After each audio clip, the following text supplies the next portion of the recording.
గురూజీ 72 గంటల్లోనే ఫోన్లోని అద్భుతమైన జ్యోతిష్య పరిష్కారం చూపిస్తారు.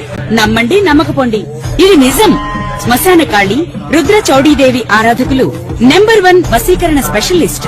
గురూజీ మనిషి పుట్టుక నుండి చనిపోయే వరకు వచ్చే అన్ని క్లిష్టమైన సమస్యలకు పరిష్కారం ఇక్కడ లభిస్తుంది. విద్య, ఉద్యోగం, వ్యవహారం, స్త్రీ ప్రేమ, పెళ్లి, సంతానం, స్త్రీ పురుష వశీకరణం, భూవశం, భార్యాభర్తల కలహాలు, కోర్టు సమస్యలు, విడాకుల సమస్యలు, చేతబడి, అప్పుల బాధ, ఇంకా మీకు ఎలాంటి సమస్యలు ఉన్నా 72 గంటల్లోనే శాశ్వత పరిష్కారం చేయబడింది. జ్ఞానానందవయం దేవం నిర్మలా స్ఫటికాకృతం ఆధారం సర్వవిద్యానాం హయగ్రీవం ఉపాస్మయ.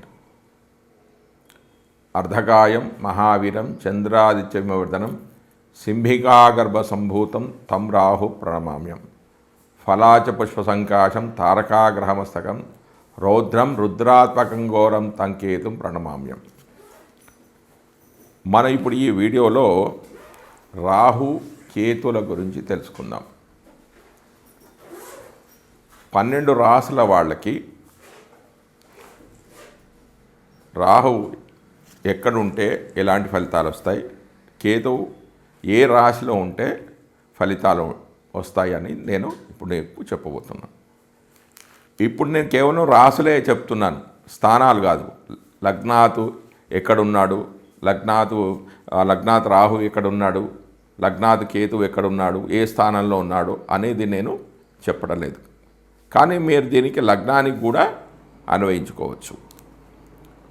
సహజ రాశిచక్రంలో రాహుకేతులకు ఎలాంటి ఆధిపత్యం లేదు. కానీ వృశ్చిక రాశిలో కేతువు, కుంభరాశిలో రాహువు మంచి ఫలితాలు ఇస్తారంటే వాళ్ళకి చాలా బలం అనేది ఎక్కువగా ఉంటుంది.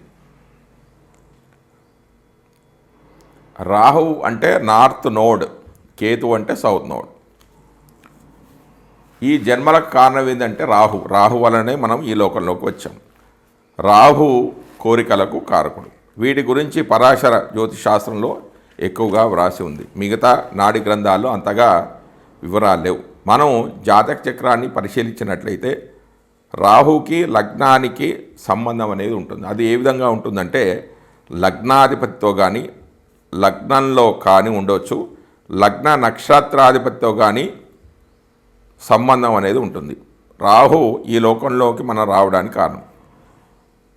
భగవద్గీతలో ఇలా రాసి ఉంది, మనిషి అంతిమ సమయంలో ఏది కోరి శరీరాన్ని వదులుతాడో అదే రూపాన్ని పొందుతాడు. అంటే ఉదాహరణకు ఒక వ్యక్తి మరణించే సమయానికి ఏనుగును తలుచుకున్నాడు అనుకోండి, తర్వాత జన్మలో అతడు ఏనుగై పుడతాడు. గత జన్మలో తీరకుండా ఉన్న కోరికలను తీర్చుకోవడానికి మనం ఈ జన్మ ఎత్తుతాం. భృగునంది నాడి చదివితే ఇది తెలుస్తుంది. అంటే రాహు మాయ, కోరిక, డిసైర్స్ పొందాలనే వాంఛ ఉంటుంది. రాహు భౌతిక సుఖాలను ఇస్తాడు. కొందరు దృష్టిలో ఏంటంటే ఏం చెప్తారంటే మంచి కర్మలు చేస్తే జన్మ రాదు, చెడు కర్మలు చేస్తేనే జన్మ ఎత్తుతారు అని అంటారు. కానీ అది తప్పు. మంచి పనులు చేసినా చెడ్డ పనులు చేసినా జన్మ అనేది తప్పనిసరి. మంచి పనులు చేస్తే ఆ పుణ్య ఫలితాన్ని అనుభవించడానికి జన్మ ఎత్తుతారు, చెడు చేస్తే ఆ పాప ఫలాన్ని అనుభవించడానికి జన్మ ఎత్తుతారు. Rahu is a unfulfilled desire. Rahu is after association with agami karma. అంటే రాహు అంటే మనం ఈ జన్మ చెయ్యాలి, ఈ జన్మలో చెయ్యాలి అనుకుంటున్న కర్మ అంటే తీరని కోరికలు. రాహు పురాతనమైన కర్మ కాదు, మనం చెయ్యాలి అనుకుంటున్న కర్మ. రాహు ఈజ్ ఎ ఫ్యూచర్ కర్మ. అది ఎలా తెలుస్తుంది అంటే రాహు ఏ రాశిలో ఉన్నాడో, రాహు ఏ ఇంట ఉన్నాడో దానిని బట్టి ఆ వ్యక్తి యొక్క కోరికలు ఏమిటి, ఏమి చేయాలి అనుకుంటున్నాడు, వేటిని చేయడానికి ఇష్టపడడు అనేది తెలుస్తుంది.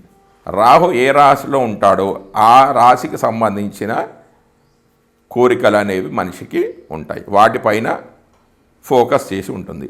ఫర్ ఎగ్జాంపుల్ రాహు ఏరిస్ రాశి అంటే మేషరాశిలో ఉన్నాడు అనుకుందాం. మేషరాశి సెల్ఫ్ను చూపిస్తుంది, అంటే ఆ యొక్క వ్యక్తిని గురించి తెలుపుతుంది. స్ట్రాంగ్ డిసైర్స్ అంటే కోరికలు ఉంటాయి. అసంపూర్ణంగా మిగిలిన పనులు పూర్తి చేయడానికి మనం ఈ జన్మ ఎత్తాం.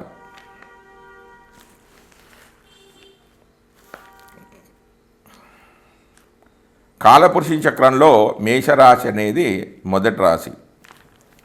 మేషరాశి సెల్ఫ్ను సూచిస్తుంది, వ్యక్తి గురించి తెలియజేస్తుంది. రాహు అంటే ఈ జన్మలో చెయ్యాలి అనుకుంటున్నవి తెలియజేస్తుంటాడు. కేతు గత జన్మలో చేసిన కర్మలను గురించి తెలియజేస్తాడు. అంటే గత జన్మలో మాస్టర్ డిగ్రీ పొంది ఉంది అంటే కేతు అంటే గత జన్మలో చేసిన లక్షణాలు మన ఈ జన్మలో కూడా ఉన్నాయి, అందులో మనం మాస్టర్ చేసి ఉన్నాం. రాహు అంటే ఈ జన్మలో మనం చేయాలి అనుకున్న పనులు. మరి ఏ పనులు చేయాలి? రాహు పనులు చేయాలి, కేతు పనులు చేయాలి. గత జన్మ నుంచి నేర్చుకొని వచ్చిన పనులు మరియు ఈ జన్మలో మనం కోరుకున్న పనులు, ఈ రెండు చేయాలి. వీటిని సమానత్వం చేయాలి. ఈ నోట్స్ రెండింటిని కూడా బ్యాలెన్స్ చేయాలి. అప్పుడే మోక్ష ప్రాప్తి అనేది మనకు కలుగుతుంది. ఈ రెండు పనులలో ఏదో ఒకటి చేసినా మనకు ఎంప్టీనెస్ అనేది ఉంటుంది, ఏదో కోల్పోయినట్లుగా శూన్యత అనేది ఉంటుంది. ఇక కేతు గురించి తెలుసుకుందాం. కేతు అంటే సౌత్ నోడ్, స్పిరిచువల్ గ్రోత్ను చూపిస్తుంది, ఆధ్యాత్మిక అభివృద్ధిని తెలుపుతుంది. కేతు అంటే గత జన్మలో నేర్చుకొని ఉన్నది, మనలో ఆల్రెడీ ఉన్న లక్షణాలు. ఇవి గత జన్మలోనే నేర్చుకొని ఉన్నాం, అందులో మాస్టర్ డిగ్రీ పొంది ఉన్నాం, గతంలోనే వాటిని అనుభవించి ఉన్నాం, తెలుసుకొని ఉన్నాం. కాబట్టి వాటి పట్ల శ్రద్ధ, ఇష్టత అనేది తక్కువగా ఉంటుంది. Rahu means attachment, Ketu means detachment. Ketu అంటే గత జన్మలోనే నేర్చుకొని ఉన్న వాటిని ఇప్పుడు చేయబుద్ధి కాదు. ఒక పనిని 10 సార్లు చేసి 11వ సారి చేయాలంటే బోరు కొడుతుంది కదా. ఎగ్జాంపుల్, ఒక సినిమా 10 సార్లు చూస్తే ఏ విధంగా బోరు కొడుతుందో ఆ విధంగా కేతు పనులు అంటే హిడెన్ టాలెంట్, వీటిని చేయబుద్ధి కాదు. రాహు నూతన ఆవిష్కరణలను, ఆ నూతనమైన ఆవిష్కరణలు అంటే ఇష్టం. మరి ఏది ఉత్తమం? రాహు కాదు, కేతు కాదు, రెండింటినీ కూడా బ్యాలెన్స్ అనేది చేయాలి. కేతు అంటే సంచిత కర్మ, అంటే అక్యుములేటెడ్ కర్మ అంట. దీన్ని అక్యుములేటెడ్ కర్మ సూచించింది. మంచి చేయాలా, చెడు చేయాలా అంటే రెండింటిని చేయాలి, రెండింటిని బ్యాలెన్సింగ్ చేయాలి. అప్పుడు అది మోక్ష ప్రాప్తికి కారణమవుతుంది. కానీ మనకు ఫస్ట్ ఏం వస్తాయో అవి చేస్తూ ఉండాలి, కానీ అక్కడి నుంచి మనకు సంతృప్తి అనేది లభించదు. జీన్ థియరీ, శిశువు జన్మించినప్పుడు 50% తండ్రి నుంచి 50% తల్లి నుంచి వస్తాయి, ఆ పోలికలు అనేవి వస్తాయి. మరి వారికి అంటే తండ్రి అంటే సన్, తల్లి అంటే మూన్ అంటే చంద్రుడు, సన్ అంటే రవి, మూన్ అంటే చంద్రుడు. మరి వాళ్ళకి ఎక్కడి నుంచి వచ్చాయంటే వాళ్ళ తల్లిదండ్రుల నుంచి. అంటే వ్యక్తి యొక్క వాళ్ళ నానమ్మ తాతయ్యల నుంచి వస్తాయి. నాన్న వాళ్ళ నాన్న అంటే రాహువు, నాన్న వాళ్ళ అమ్మ అన్న కూడా రాహువే, అమ్మ వాళ్ళ అమ్మ అంటే కేతువు, అమ్మ వాళ్ళ నాన్న అంటే కూడా కేతువే వస్తాయి. అంటే వ్యక్తి జాతకంలో రవిచంద్రులకు ప్రాముఖ్యత అనేది ఉంది. వ్యక్తి యొక్క లక్షణాలు, పోలికలలో రాహుకేతువులకు రవిచంద్రులకు ముఖ్యమైన పాత్ర అనేది ఉంది అని చెప్పవచ్చు. అంటే 25% చొప్పున రవి, చంద్ర, రాహుకేతువుల ప్రభావం అనేది వ్యక్తి యొక్క పోలికల్లో ఉంటుంది. అంటే ఇలాంటి పోలికలు అనేవి ఉంటాయి. రాహుకేతు యాక్సిస్, రాహుకేతు వివిధ రాశిలో ఉంటే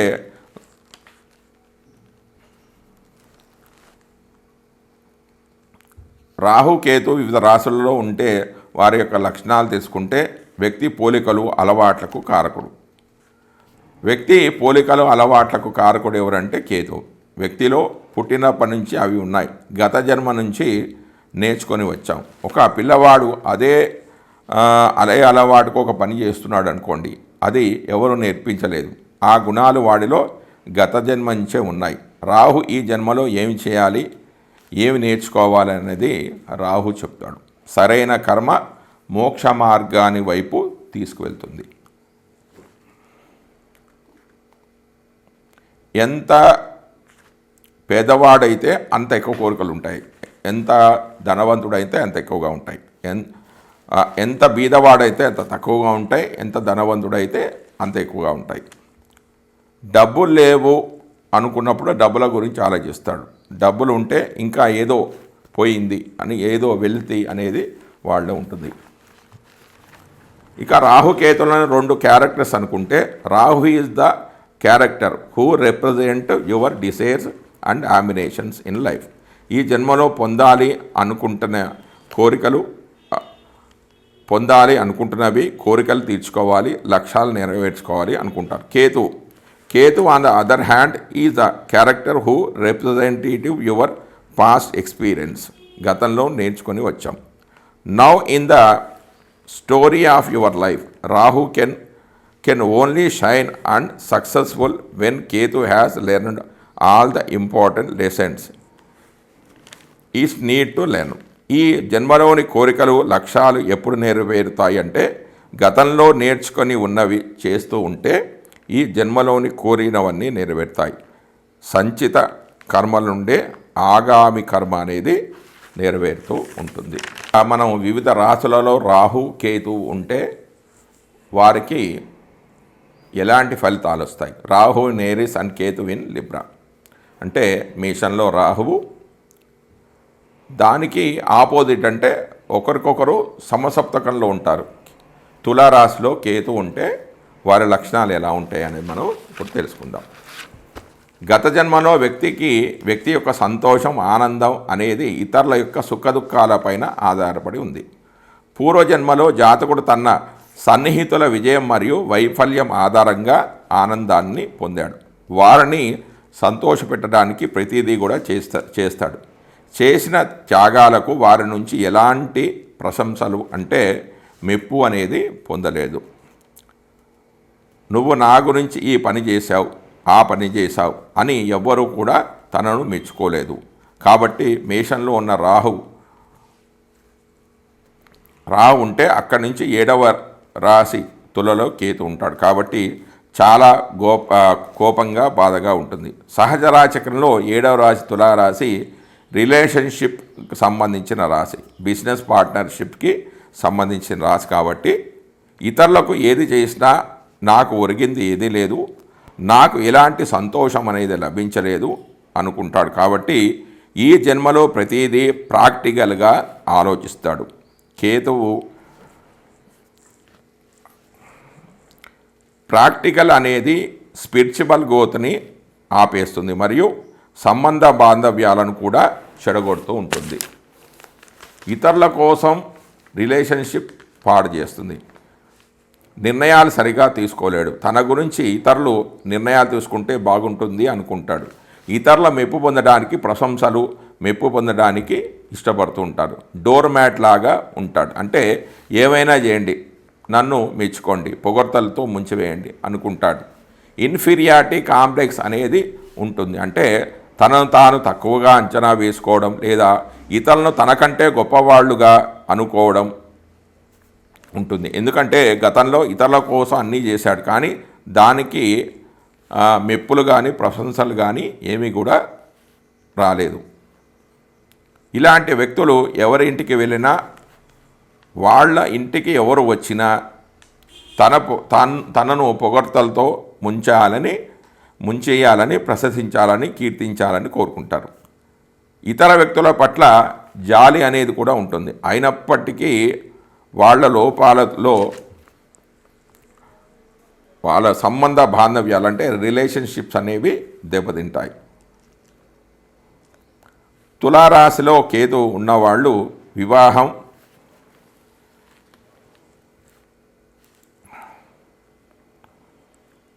వివాహం కానీ ఇంకా ఉద్యోగం కానీ కూడా కొంచెం జాగ్రత్తగా ఆలోచించి చేస్తారు. అన్ని నిర్ణయాలు ఒక ప్లానింగ్ ప్రకారం చేస్తారు. మంచి వ్యక్తులతో వివాహం అనేది ఒక మంచి వ్యక్తులతో కావాలి. ఉద్యోగం మంచిగా ఉండాలి, అన్నీ జాగ్రత్తగా ఆలోచిస్తారు, దానికోసం కష్టపడతారు. మ్యారేజ్ కానీ అందులో మ్యారేజ్ వితౌట్ లవ్ అంటే పెళ్ళి అవుతుంది కానీ అందులో ప్రేమ ఉండదు. Prestige without satisfaction. ప్రెస్టీజ్ అంటే గొప్ప ఉంటుంది, అంటే పేరు ప్రఖ్యాతాలు లభిస్తాయి కానీ అందులో సంతోషం ఉండదు. పెళ్ళి అవుతుంది, అందులో ప్రేమ ఉండదు. గౌరవ మర్యాదలు పొందుతారు, అందులో సంతృప్తి అనేది ఉండదు.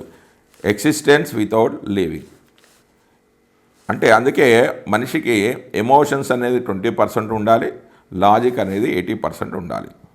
మరి ఏం చేయాలి? వీటిని ఇష్టం ఉన్నా లేకున్నా బలవంతంగా చేయాలి. లీడర్షిప్స్ రోల్స్ అనేవి తీసుకుంటూ ఉండాలి.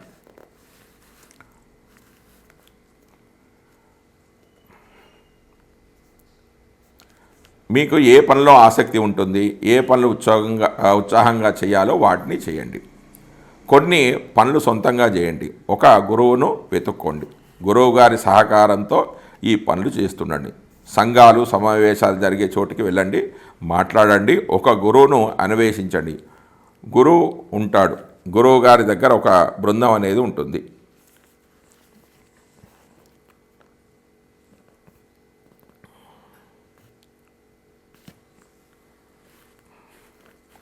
రాహు మేషంలో ఉంటే మొండిగా ఉంటాడు, సాహసోపేతమైన పనులు చేయడం అనేది ఇష్టం. ప్రగతిశీల, ఇది అగ్నితత్వ రాశి. దీనికి స్వీయ వ్యక్తీకరణ అనేది జరుగుతుంది. తాను ప్రత్యేకంగా ఉండాలి, ప్రత్యేకతను చాటుకోవాలనుకుంటాడు. రొటీన్ వర్క్ చేయబుద్ధి అనేది కాదు. క్రియేటివ్ రాశి అంటే వ్యక్తి, ఇక్కడ సృష్టి జరిగింది, క్రియేటివ్ వర్క్ చేయాలి. డెవలప్ లీడర్షిప్ క్వాలిటీస్ అనేది పెంచుకోవాలి. నాయకత్వ లక్షణాలు పెంచుకోండి.